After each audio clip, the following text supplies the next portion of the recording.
Hi hello friends, నేను మీ lucky దలింగేష్. విజయవాడలో ఓ అద్భుతమైన ప్రాచీన విష్ణు ఆలయం ఉంది అని ఏడుంది మీకు తెలుసా? అది ఎవరిదో కాదు, భూవరాహస్వామి చూడడానికి. ఈ ఆలయం కనకదుర్గమ్మ ఎక్కడ? ఆలయం వెనుక భాగంలో ఇంద్రకీలాద్రి కొండపై కృష్ణా నదీ తీరాన ఉంటుంది. ఇది కనకదుర్గ ఆలయం కన్నా పురాతనమైనది అని ప్రతీతి. లోపలికి వెళ్ళొచ్చా? చేరుకున్నాక రెండు బస్సెస్ రా వెళ్ళొచ్చండి, రా ఇటు పోదాం. పార్క్ చేస్తాడు.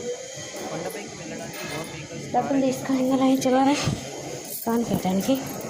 ఇక్కడ భగవంతుడు తన అరుదైన అవతారమైన వరాహ అవతారంలో భూవరాహస్వామిగా హిరణ్యాక్ష అనే రాక్షసుని చేతులతోని నీటిలో మునిగిపోతే భూదేవిని రక్షించడానికి